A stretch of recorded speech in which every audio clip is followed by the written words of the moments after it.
E aí, pessoal, no vídeo de hoje eu quero falar sobre como a competitividade ela acabou com todos os meus hobbies.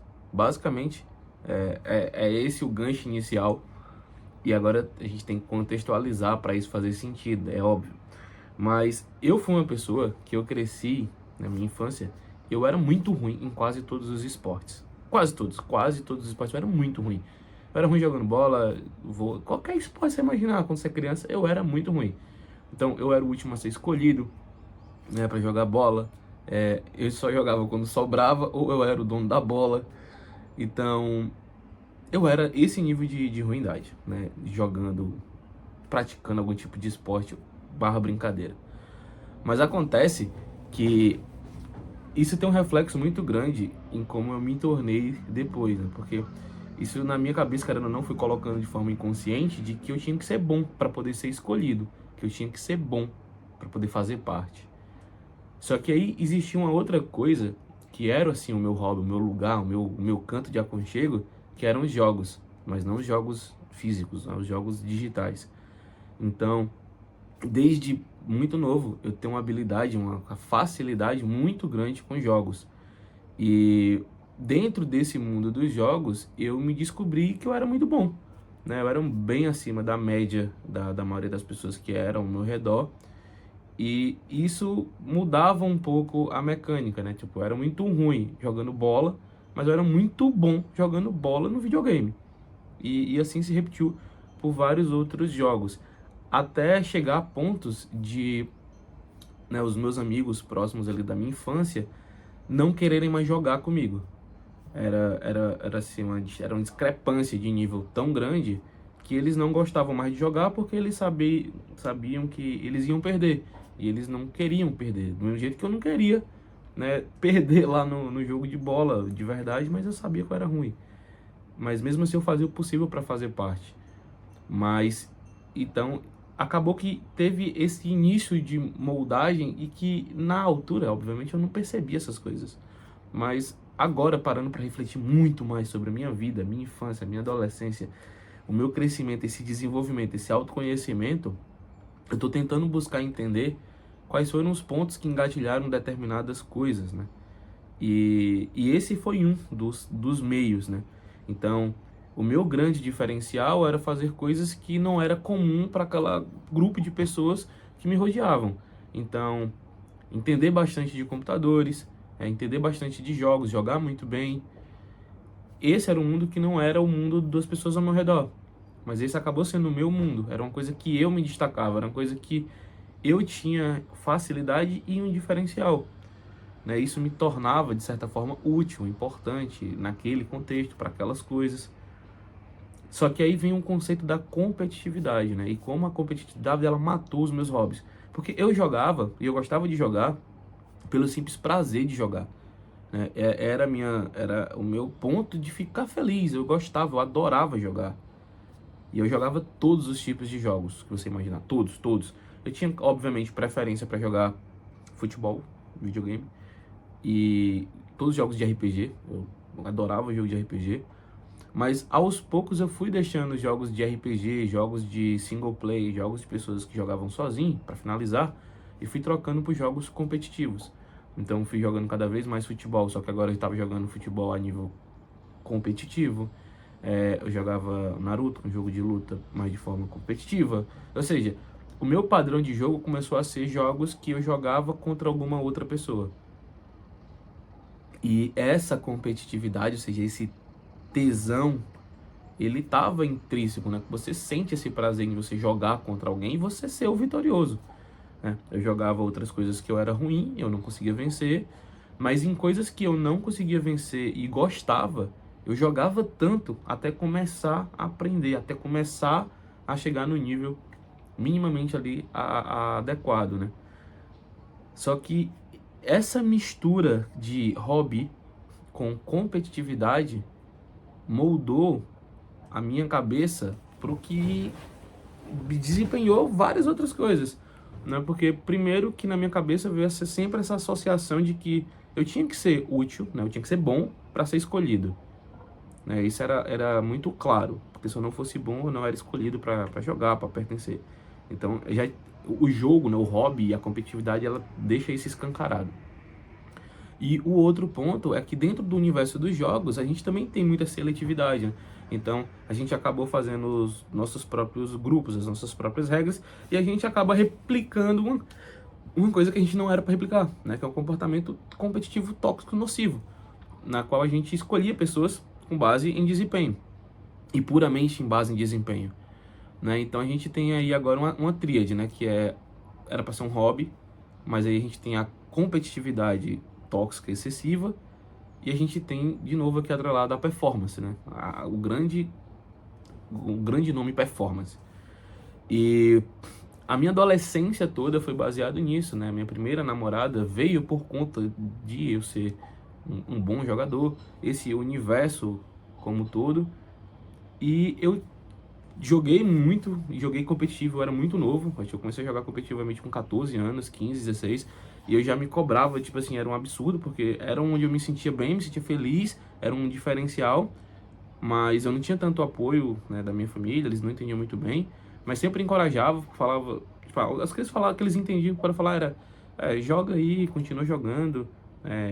E eu recebia, obviamente, esses elogios, então eu gostava desses elogios, né, me sentia, querendo ou não, especial, diferente. E aí comecei a jogar os campeonatos. Depois troquei os de videogame para poder jogar cartas. E aí comecei a jogar Yu-Gi-Oh! Muito novo também. E eu sempre gostei muito de cartas. Tipo, muito, muito, muito jogo de cartas. E comecei a jogar competitivo, né, ainda era time menor e tal.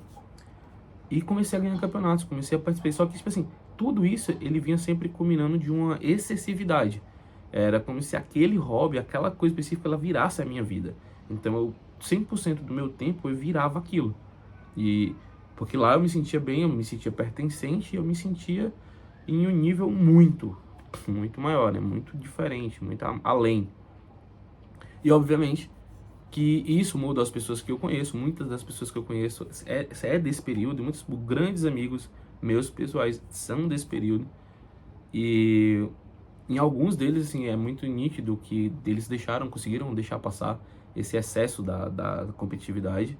E que em mim, ela permanece até hoje. Então, eu estou tentando fazer esse trabalho continuamente para tentar desconstruir, né, o fator da competitividade, que eu não sou necessariamente baseado só em competição, que eu não preciso estar sempre atrelado a esse resultado de ser útil, de ser performático para poder ser uma pessoa normal, para ser uma pessoa, entender que eu sou uma pessoa normal, que eu não preciso desse excesso de performance para poder ser normal.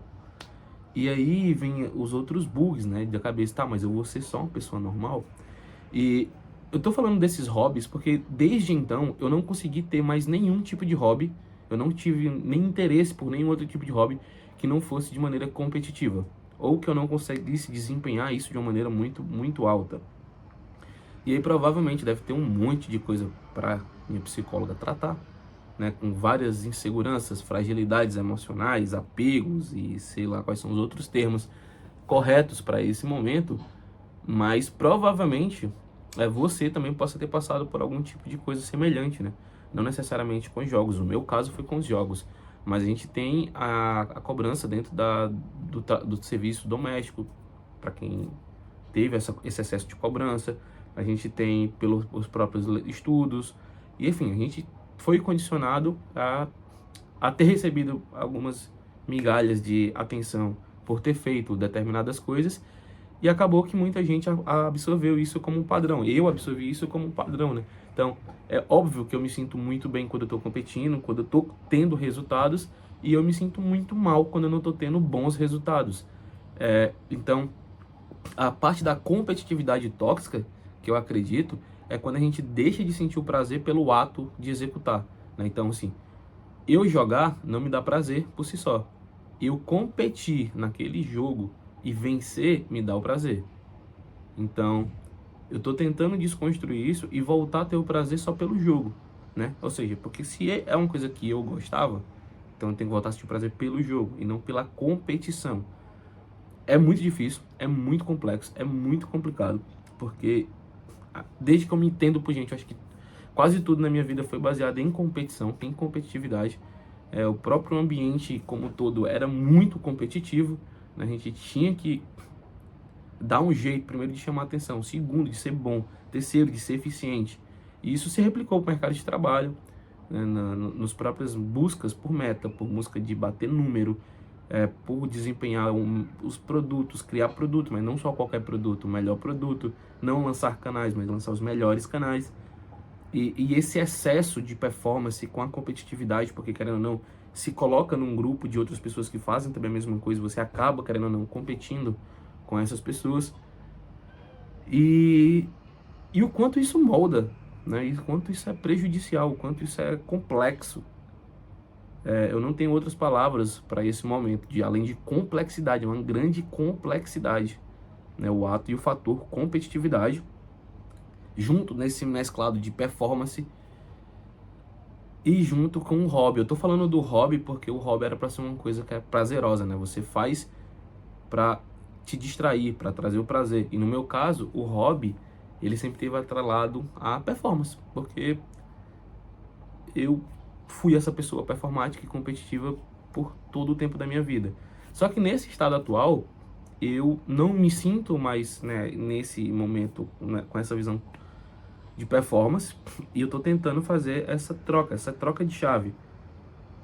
E é óbvio que sempre vem de um lado da minha cabeça e vem da minha própria voz, ouvindo que talvez eu só esteja aceitando que eu não quero mais essa luta constante por se manter num alto, né, um alto nível de performance. Mas uma parte de mim não quer aceitar isso como se fosse uma derrota, sabe?